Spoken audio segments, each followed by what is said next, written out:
Olá, que a paz do Senhor Jesus seja sobre a sua vida nesta segunda-feira. Hoje aqui para deixar o devocional do capítulo 10 do Evangelho de Mateus. Amém? Então vamos pegar as nossas Bíblias. Pega aí a sua Bíblia, abra no capítulo 10 do Evangelho de Mateus e vamos estar meditando sobre a palavra de Deus nesta manhã, em nome de Jesus.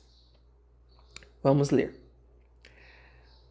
E chamando seus 12 discípulos, deu-lhes autoridade sobre os espíritos imundos, para expulsar os espíritos malignos e para curar toda sorte e enfermidades. Os nomes dos 12 apóstolos são estes: primeiro Simão, por sobrenome Pedro, e seu irmão André, Tiago, filho de Zebedeu, e seu irmão João, Filipe e Bartolomeu, Tomé e Mateus, o publicano, Tiago, filho de Alfeu, e Tadeu, também conhecido como Lebeu, Simão o Zelote e Judas Iscariotes, que foi aquele que o traiu. Jesus enviou os 12 e lhe deu as seguintes instruções: não sigam pelo caminho dos gentios, nem entrem na cidade dos samaritanos, mas de preferência ide às ovelhas perdidas da casa de Israel. E ao irem proclamarem o reino dos céus está próximo. E ao irem proclamem o reino dos céus está próximo. Curai os enfermos, ressuscitai os mortos, purificai os leprosos, expulsai os demônios, de graça recebeste, de graça dai. Não se providenciem de ouro, nem de prata, nem de cobre nos seus cintos, nem alforje para a jornada, nem as túnicas, nem sandálias, nem cajado, porque o trabalhador é digno do seu sustento. Em qualquer cidade ou vila em que entrarem, indaguem sobre o que é digno e permaneçam hospedados ali até que saiam. Ao entrar em uma casa, façam-lhe saudação. Se a casa for digna, que a vossa paz a devolva. Caso contrário, retorne a vós a vossa paz. E se alguém não vos receber, nem ouvir as palavras, ao sair daquela casa ou daquela cidade, sacudam o pó dos vossos pés. Em verdade, eu vos digo que no dia do juízo haverá menos rigor para a cidade de Sodoma e Gomorra do que para aquela cidade. Eis que eu envio como ovelhas no meio de lobos. Por isso sejam prudentes como as serpentes e simples como as pombas. Tenham cuidado com os homens, pois eles os entregarão aos tribunais e os açoitarão em sinagogas. E vocês serão levados à presença de governadores e de reis por minha causa, para lhes servir de testemunhas a eles e aos gentios. Mas quando forem entregues, não se preocupe com o que dizer ou como se expressar, pois naquela mesma hora será concedido a vocês o que falar. Porque não sois vocês que falam, mas é o Espírito de vosso Pai quem fala por meio de vós. O irmão entregará o irmão à morte, e o pai entregará o filho, e os filhos se levantarão contra os progenitores e matarão. E vocês serão alvo de ódio por todos por causa do meu nome. Mas aquele que perseverar até o fim será salvo. Quando, porém, vos perseguirem nessa cidade, fugi para outra, porque em verdade vos digo que não construireis de percorrer a cidade de Israel, até que venha o Filho do Homem. O discípulo não é superior ao seu mestre, nem o servo é superior ao seu senhor. Basta ao discípulo ser como seu mestre, e ao servo ser como seu senhor. Se chamarem Beelzebul ao dono da casa, quanto mais aos seus domésticos. Portanto, não os temam, pois nada há encoberto que não venha a ser revelado, nem oculto que não venha a ser conhecido. O que vos digo em segredo, proclamem em plena luz. E o que ouvem ao ouvido anunciem nos telhados. E não temam aqueles que matam o corpo, mas podem matar a alma. Temam antes aqueles que podem fazer perecer no inferno tanto a alma quanto o corpo. Não se vendem 2 pardais por um aze, e nenhum deles cairá em terra sem o consentimento do vosso Pai. Até mesmo todos os cabelos da sua cabeça estão contados. Não tenham medo, pois vocês são de muito valor do que muitos pardais. Portanto, todo aquele que me reconhecer diante dos homens, eu também o reconhecerei diante de meu Pai que está nos céus. Aquele que me negar diante dos homens, eu também o negarei diante de meu Pai que está nos céus. Não pensem que vim trazer para paz à terra. Não vim trazer paz, mas sim uma espada. Porque eu vim trazer divisão entre o homem e seu pai, entre a filha e sua mãe, entre a nora e sua sogra. E assim os inimigos do homem serão a sua própria casa. Quem ama o pai e a mãe mais do que a mim, não é digno de mim. Quem ama mais o filho ou a filha mais do que a mim, não é digno de mim. E aquele que não toma a sua cruz e vem após mim, não é digno de mim. Quem encontra a sua vida, perderá. Mas quem perde a sua vida por minha causa, a encontrará. Quem vos recebe, recebe a mim. E quem me recebe, recebe aquele que me enviou. Quem recebe um profeta como profeta, receberá o galardão de profeta. Quem recebe o justo como justo, receberá o galardão como justo. E qualquer que der a beber, mesmo que seja um copo de água fria, a um desses pequeninos, por ser este meu discípulo, em verdade vos digo que de modo algum perderá a sua recompensa. Então aqui esse capítulo, irmãs e irmãos, fala sobre o Senhor Jesus enviando, né, os seus 12 discípulos e ele dando as instruções, né? Então fala sobre muitas coisas aqui que faz a gente meditar, né?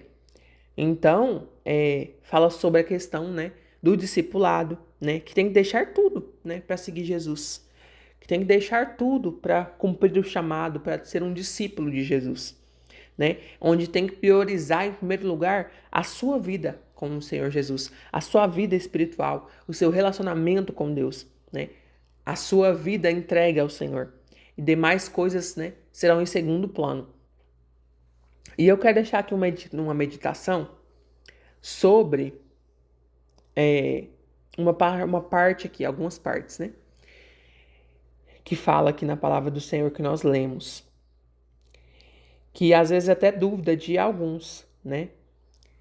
Então, vamos meditar aqui um pouquinho. Deixa eu só pegar aqui a parte.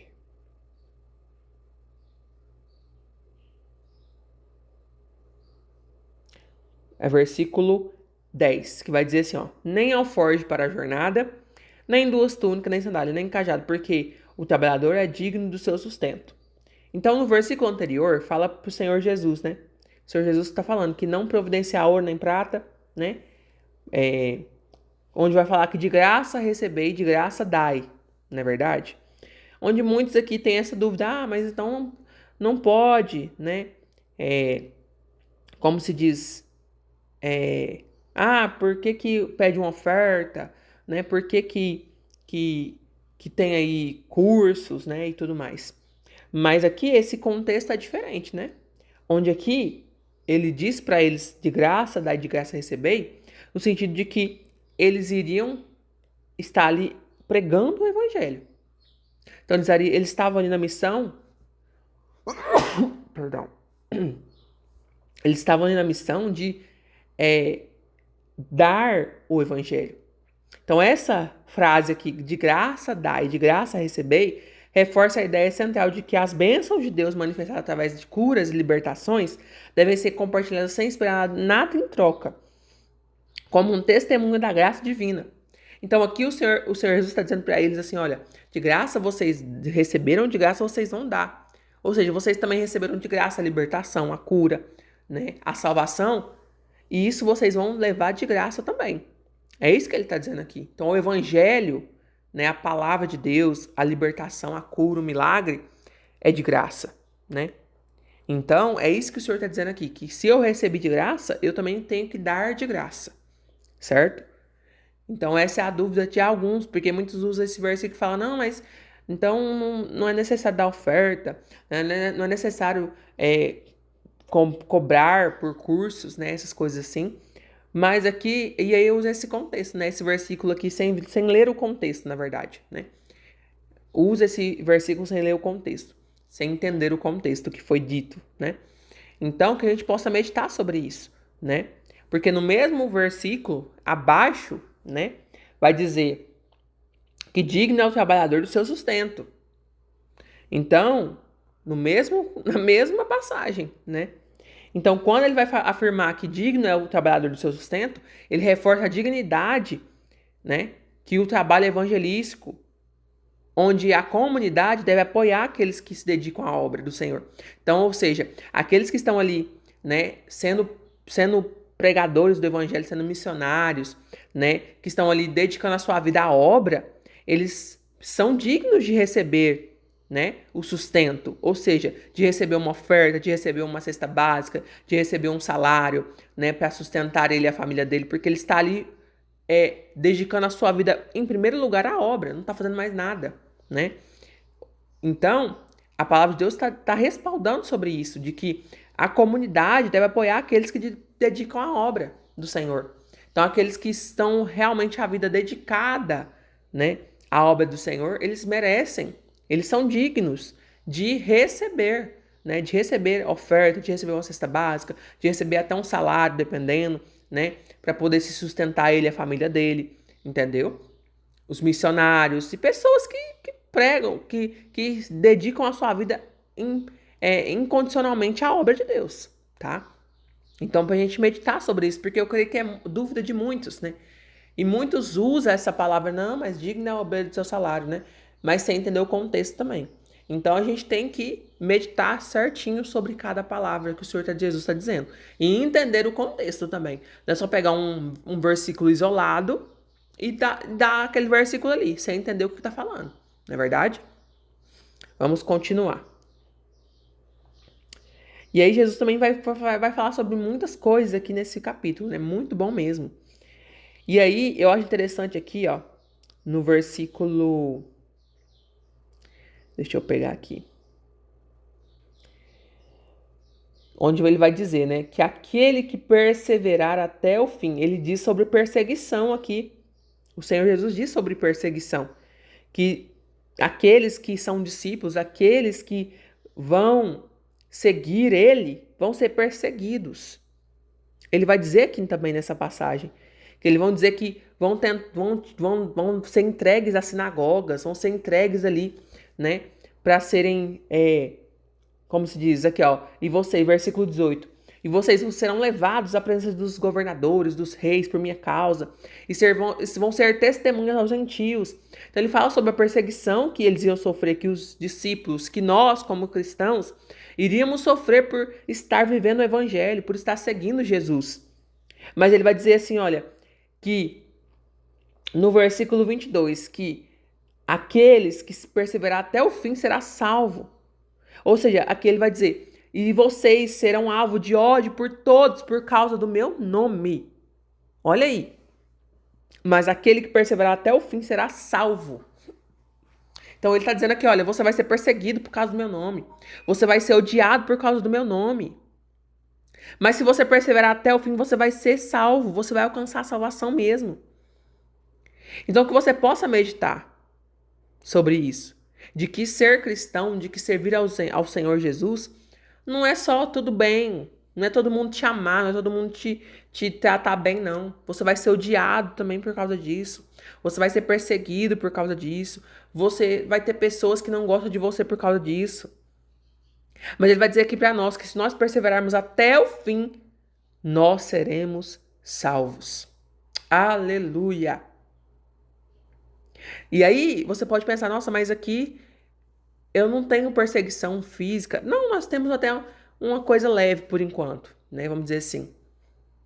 Que aqui no Brasil até é um país laico, por enquanto. Então nós não temos perseguição de morte, chegar até a morte, como os discípulos passaram, como os antepassados passaram, os mártires passaram, né? De dar sua própria vida, de apanhar, de dar sua própria vida por causa do evangelho. Nós ainda não estamos nesse nível, graças a Deus, né? Glória a Deus por isso. Porque talvez até muitos não resistiriam, negariam Jesus, eu creio. Mas nós passamos por tipo de perseguição, sim, irmãos. Talvez perseguição por falar, perseguição às vezes no olhar, perseguição às vezes de calúnias, de outras coisas, né? De palavras, né? De às vezes pessoas te odiar, de às vezes pessoas não gostar de você por causa que você é evangélico, porque você é cristão. Talvez são perseguição mais leves que você passa. Mas se você estiver sendo perseguido, perseguida pelo nome de Jesus, você está no caminho certo. Persevere, porque se você perseverar até o fim, você vai ser salva. Você vai ser salvo. Amém? Então que nós possamos meditar sobre isso, em nome de Jesus. E também, eu quero deixar mais uma meditação aqui sobre um versículo aqui que me chama a atenção muito sobre essa passagem. Que vai dizer aqui, olha, versículo 37. E quem ama o pai ou a mãe mais do que a mim, não é digno de mim. Quem ama o filho ou a filha mais do que a mim, não é digno de mim. Ou seja, ele deu o exemplo aqui de pai, de mãe, mas pode ser também o dinheiro, pode ser também o marido, a esposa, pode ser também algo que você ame mais do que a Jesus, mais do que a Deus. Ele disse que nós não somos dignas. Nós não somos dignos. Então, se eu amo mais a minha mãe e meu pai, se eu amo mais a minha esposa e meu esposo, se eu amo mais o meu filho ou minha filha do que a Jesus, se eu amo mais o dinheiro, um bem material do que a Jesus, eu não sou digna dele. Por quê? Porque eu não estou amando ele em primeiro lugar. Porque quando eu falo que eu sirvo a Jesus, quando eu falo que eu sou discípula de Jesus, quando eu falo que eu sigo a Jesus, em primeiro lugar é ele na minha vida. Então que você possa meditar. Porque talvez você fale assim, não, eu amo a Deus, mas eu amo mais a minha filha, meu filho. Eu amo a Deus, mas eu amo mais o meu esposo, a minha esposa. Minha mãe, meu pai. O dinheiro, bens materiais. Então você talvez não esteja sendo digno de carregar o nome de Jesus. Então que você possa fazer um concerto sobre isso. Espera aí, Jesus, me perdoa, porque eu não quero amar mais meu pai e minha mãe mais do que o Senhor. Eu não quero amar mais meus filhos mais do que o Senhor, porque eles são bênção na minha vida. Eu quero amar o Senhor em primeiro lugar. Amém? E vai dizer também, continuando, versículo 38. Aquele que não toma a sua cruz e vem após mim não é digno de mim. Quem encontra a sua vida perderá. E quem perde a sua vida por amor de mim, a encontrará. Então, olha o que o Senhor Jesus está dizendo. Que se eu quero ser um discípulo de Jesus, se eu quero ser um seguidor de Jesus, eu tenho que tomar minha cruz e seguir. Porque aquele que não pega a sua cruz e segue Jesus, não é digno dele. Mas aquele que perde a sua vida por amor a Jesus, por causa de Jesus, encontrará.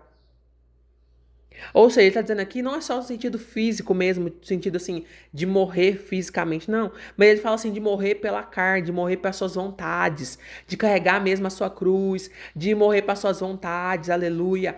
De deixar coisas que têm desagradado a Deus para seguir Jesus, né? De deixar o passado para trás, de deixar vícios para trás, de deixar coisas que é pecado para trás, sabe? Isso é carregar a cruz. Isso é deixar, perder a vida por causa de Jesus, deixar tudo, ou seja, matar a sua carne, ou seja, renunciar, se possível, tudo para seguir Jesus, para servir Jesus. Então ele fala, olha, aquele que perde a sua vida por causa de mim, a encontrará, ou seja, você encontrará a vida eterna, você encontrará a real vida que é nele. Glória a Deus. Olha que poderoso. Então que você possa meditar, porque talvez você está no meio termo ainda. Porque talvez você não deixou tudo por causa de Jesus ainda. Porque talvez você não deixou as mágoas para trás. Talvez você não deixou, né, as suas vontades carnais para trás. Você não tem crucificado a sua carne. Talvez você não tenha perdido a sua vida de verdade para seguir Jesus. Mas que você possa fazer um concerto hoje, talvez esse devocional, de realmente querer perder mesmo as suas vaidades, perder a sua vontade carnal, perder coisas mesmo por causa de Jesus, porque vai valer a pena. Amém? Então que você possa meditar sobre isso em nome de Jesus. Aleluia! Para que nós venhamos ser verdadeiros discípulos de Jesus, para que nós venhamos ser verdadeiros cristãos, seguidores que carregam o nome do Senhor Jesus. Aleluia! Amém? Glória a Deus. Então é isso, meus irmãos, minhas irmãs, que eu queria deixar para vocês aqui. Que vocês possam tirar um tempinho para meditar de verdade nesse capítulo, versículo por versículo também. Para que Deus fale mais ao seu coração. Amém? Se você não é inscrito no canal, se inscreva.